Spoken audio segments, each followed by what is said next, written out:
into the juice of it. So we're going to obviously start off with market structure. Now, you're probably going to hear me say this a lot, but market structure truly is king.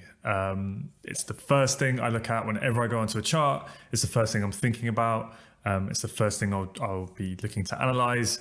If you get your market structure right, everything else follows on from there. You can literally be profitable with just market structure alone. It's the foundation. You need to get this nailed on. Literally just to make sure you're pretty much always, more times than not, trading on the right side of the market. And that is what market structure is going to allow you to do. So we're going to really dive deep in this module. We're going to make sure that you've got it absolutely nailed down before you kind of start to bring in the other concepts such as supply and demand and liquidity, etc. Because market structure is what matters and everything else is what slots into that. Okay. So, what actually is market structure? Well, essentially all it is the highs and lows in a market, which we then map to essentially, make sense of it all. So kind of want to bring your attention to where we're going to start off in the top left-hand corner. And here we have what we call bullish market structure. In more simple terms, it's an uptrend. Okay. So imagine price is moving nice and uniformly to the upside, right? So we get what's called a higher high, which is what I denote here with the HH. So we get a higher high, price then pulls back, okay? And then it starts to move to the upside again. So obviously as we break past that high there, we now have a higher high, which is again, why we have this annotated here, okay? So we have a higher high. Now a boss is just simply, it stands for break of structure. Okay, and that's what I said. What is structure? Structure is simply just the highs and lows in a market. So in this instance, price initially moved up, it formed a higher high, price then pulled back. And then when we broke this high here, right? So we get a break of structure, a boss, we then form a higher high, okay? Now, it's only at the moment that we get that break of structure. So at this exact moment here, where we break the previous high, the current active high at that moment, it's only when this break of structure happens that we actually know where the higher low is, okay? So the reason why that is because what could have happened, right, is price could have pulled back, it could have started to move up, and then some people, wrongly in my opinion, would label that as the high low, but you don't know that that's the high low just yet because price could come back down first and break it before then going up, okay? So the previous low is down here. It's only confirmed as the new higher low once we get that break of structure. Okay, so then we break that high, we get a boss, and we form a higher high. Okay, price then starts to pull back. Okay, and at the moment, this is still the current higher low. Okay, it's only once we get what? It's only once we get that next break of structure at that moment where we break the prior high to form a higher high. That's when we can look back and then we know where the higher low is. Okay, because this becomes a higher low only once we get the break of structure. So then this is no longer the higher low. This becomes the higher low. Okay. So a bullish market is very simply defined as price making higher highs, higher lows, the higher low is confirmed once that break of structure happens, right? And then we get the higher high, and again, so on and so forth. And overall, that series of higher highs and higher lows, that whole movement there, that is what we call the bullish trend, okay? That bullish run is made up of a series of higher highs and higher lows. And then the exact same for a downtrend, which is what we call a bearish market structure. It's the exact opposite, right? So we get a series of lower lows, right? And then price pulls back to form a lower high, but we don't know where that lower high is going to be until we actually get that break of structure. That then confirms where the lower high is, okay? So we know where the lower low is when price starts to pull back. We draw our boss line across, and then once price breaks it, then we look back and we see, okay, this is where the lower high is, right? So a bearish market is a series of lower lows, lower highs, lower lows, lower highs, lower lows, lower highs, and so on and so forth. And overall, that series of lower lows and lower highs makes up a bearish trend. Okay, so that would be if the market moved in those nice, very simple, straight lines like this. But obviously, in reality, it can often be a little bit more complex. So here's a bit more of a slightly realistic example where initially we have a nice higher high, right? We pull back, and then once we break that high to form a higher high, after that break of structure, we can look back and see that is where the higher low is. Okay. Now, bit more realistic in the market, we'll have a bit more complex price action where we'll see price doing all of this, right? And then it pulls down, and it pulls up, and it pulls down, then it pulls up, then it pulls down, and then it finally breaks the high, right? To form a high. Okay, so in this instance, it might be quite easy. Obviously, I've already labeled it, but this is where the higher low is. Okay. The problem is a lot of people in the market, they will label, or they're not sure, right? They go, where is the low? Is it this? Was this the low? Is this a swing low? Is this a swing low? They don't know where exactly it is. So what I kind of should have said as well is, at the moment, we're referring to this as swing structure. Okay, so these are the big swings in the market, the big obvious turning points, right? So for our definition, when we have a bullish market, okay, or in any market, the swing high is the highest point that causes the swing low, and the swing low is the lowest point that causes the swing high. Okay, so in a bullish market, we always know where the swing high is, right? When price starts to give that significant pullback. But once we get that breaker structure over here at this moment, okay, and we want to know what current range are we within, where is our swing low? Well, what is a swing low? A swing low is the lowest point that caused the swing high. So at this moment here, when price breaks the high, okay, at this exact moment, and we look back and we want to know where is the swing low? Well, what is it? It's the lowest point that caused the swing high. So this was the swing high, right? After it's broken, we look back, and between that swing high here where it formed and between where it broke, where is the lowest point in this box? It's obviously here, right? So that's why that becomes our swing low. So when we break that high and we form a higher high, that becomes our high and that becomes our low. So then at that moment, between these two orange lines, that is our new current swing range that price is trading within. Okay, this is our swing high, so price can pull back, right? And then that is the swing range we're within. So it can do whatever it wants, right? It can pull all the way down here, but until, as long as this high low stays intact, if price doesn't break it, then we go up and we get that next break of structure, right? That then becomes our new high low there. So yeah, that's literally it. Now the problem is what will happen if I zoom in a little bit into here, is if you don't get your swing structure mapped correctly, you can find yourself on the wrong side of the market. Okay, so what I mean by that is, imagine, right, you were really zoomed into price and you were only looking at this price action that I've circled from within here. Well, then you could be forgiven for thinking, well, price is making lower low, lower high, lower low, right? We pull back up to form that lower high and a lower low, right? If you're only looking at this section of price action. So then you think, okay, well, I want to get short from here, because if it's a bearish market, right, then price should come up into here and it should continue to the downside, because that's what we would expect. But you end up getting smashed, you end up taking loads of losses, and you're sitting, there scratching your head thinking, why am I taking losses here? I thought the trend was bearish. I keep seeming, getting stopped out. And the reason why is because you haven't zoomed out enough to actually see where we are within the true swing structure, okay? Because at this moment, this is your swing high and this is your swing low, okay? Because we are bullish. So all of this that you're trying to sell within here, this is just the internal structure. Everything between the swing high and the current swing low at that time, this is all just internal structure. So all of this can do whatever it wants, right? This whole time it can break highs, it can break lows, but as long as it's between the swing high and the swing low, the market is bullish. The swing trend is bullish, okay? So that's why, although price can be doing this and you could be seeing, this moving to the downside in the middle, you have to understand that the swing trend is bullish overall, okay? And obviously, again, once we get that breaker structure, we look back at the lowest point, that becomes our new high low. And now you're playing within this range. So again, price can pull back and it can do whatever it wants. It can break these lows. It can come down like this. It can start to move to the upside. But until it breaks either the high or the low, right? The market trend is still bullish. The swing trend is still bullish. And the expectation, right, is that we're going to continue to get a higher high, pull back to form that high low, and continue to get that higher high, okay? So just resize it a little bit. So exact same thing applies for, bearish market structure, where essentially, again, right, we have a lower low, lower high, we break that structure. So at this moment, this becomes the swing high, okay, that orange line, we're within that swing trend, and this becomes our current swing low. So price can do whatever it wants between those orange lines, but at this point, the swing trend is bearish, right, until price breaks that high, okay?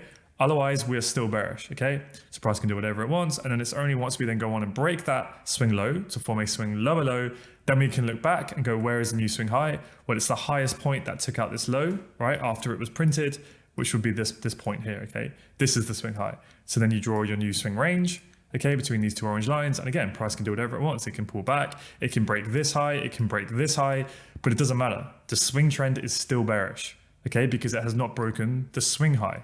So as long as we're trading between the swing high and that swing low, okay, we are still bearish no matter what it does in between. That's all just internal structure. And that's the thing, right? Because people don't have this framework, they'll sometimes see like price break this high. They think, okay, now we're bullish, now we're going to the moon. But no, that's not swing structure. The swing structure is the previous point, highest point that broke the previous swing low. Now you know what new swing range you're within. So whenever you're on the live charts, again, we're going to practice this loads, but we will always map out the current swing range we're within. So we're always aware whether price is bullish or bearish with the swing structure. And therefore we always know that we're expecting at any moment that lower high could form to then come down and form that lower low, okay? Cool. Now, the one thing I probably didn't say, but it is super, super key, and this is gonna seem probably very, very basic at this moment, but I guarantee you, if you can remember this in the live market, like you have to keep reminding yourself every day, it will help you honestly stay out of so many potential losing positions when obviously in the live market things can get a little bit more complex.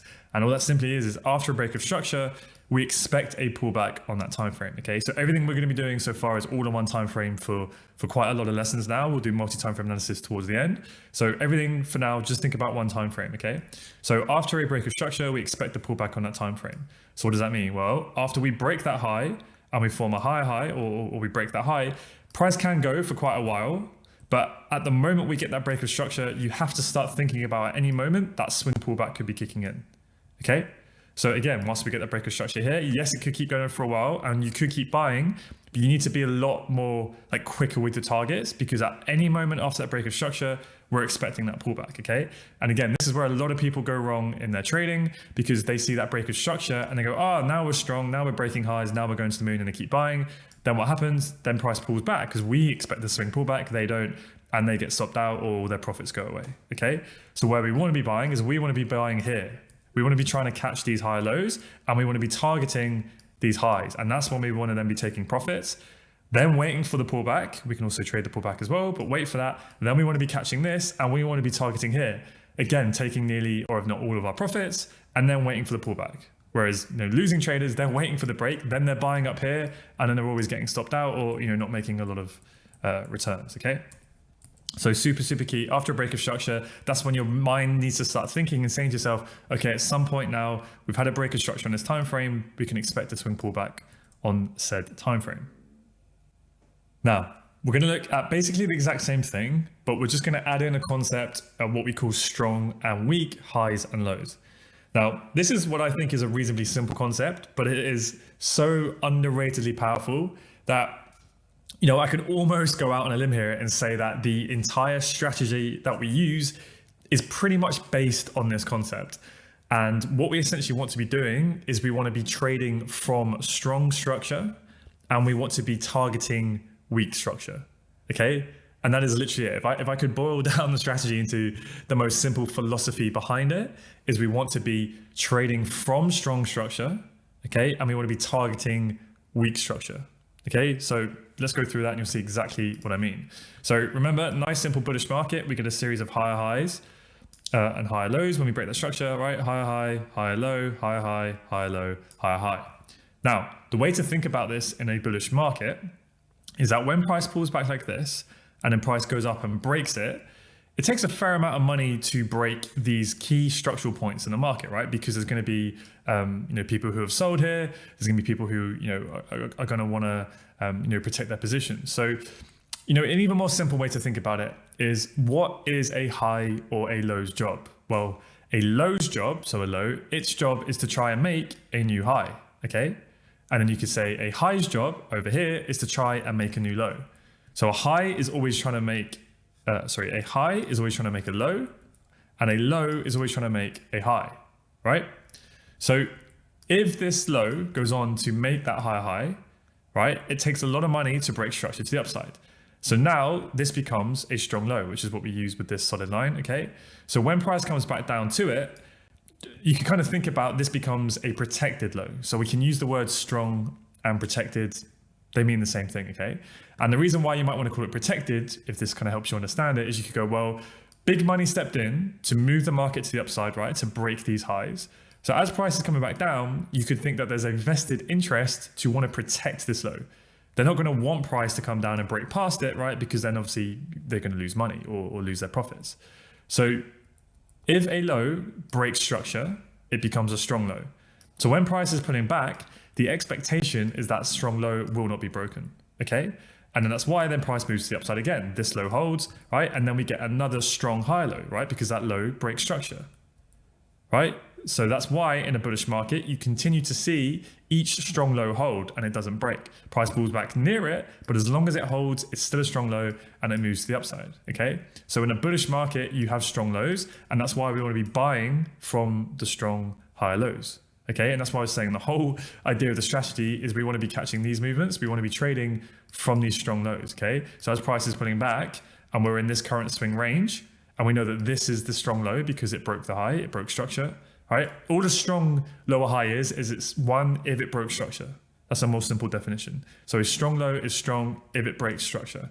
So when price is in this swing range and price is coming back, we know we want to be buying as price is coming near this low because there is a high probability, not guarantee, but high probability that this low will be protected and price is going to want to continue to the upside. Okay. So what is the other side of that? Well, why do we have these dotted lines here? Well, in a bullish market, the highs are weak. Well, why are they weak? Well, if you think about it, what is its job? It's only strong if it breaks structure. But as price is moving back, right, this high, we're not, the expectation is that this low is going to hold and it's not going to break. So this is a weak high. So as price is coming up to it, right, and we can see that it hasn't broken any structure, the expectation is that it will break. Again, same price pulls back, but it fails to break the low, right? This high here does not break this low. So it's a weak high. So we expect what? We expect it to break. We expect in a bullish market that the strong lows will hold and the weak highs will be targeted. Okay. And again, that's what the whole philosophy is. The expectation is that strong structure will hold and weak structure will be broken. It will be targeted. And that's why in a bullish market, we see these strong lows hold, weak target the weak high, right? We pull back in this swing range. We expect the strong low to hold, target the weak high. Okay. But now we're in this new swing range. Right, we expect this low to hold, price should pull back, but it won't break it. And then we can now get long, try and get long and target the weak high. Okay, so on and so forth. And it's the exact opposite for bearish structure, right? We pull back, we come down. Now this high breaks this low, so it's a strong high. So we're now currently in this range, right? Price is pulling back. The expectation is, right, that in a bearish market, what do we expect? We expect price to keep making lower highs.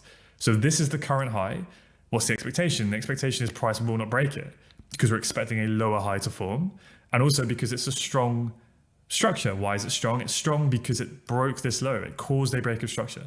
That's why it's a strong high. Okay, it's a high that caused a low, right?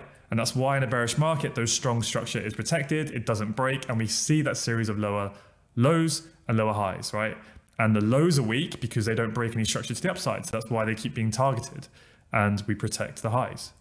And that's kind of as simple as it needs to be, but it's a super, super powerful concept when you combine it with everything we're going to use. So again, higher highs, higher lows, we break that high. This is the new current swing range. So price can do whatever it wants in between, right? Remember, but we just expect that this strong low is going to be protected because it broke structure. So we know there's a lot of money that has a vested interest, let's say, to keep this low protected. So price can come all the way down. It can literally have a double bottom, but as long as it doesn't break it, then the structure is still bullish. This low is still strong, it's still intact, and this high is weak because it hasn't broken anything. So now we can try and look to catch this new high low to target what? Target the weak structure. We always want to be buying from strong lows, and we want to be targeting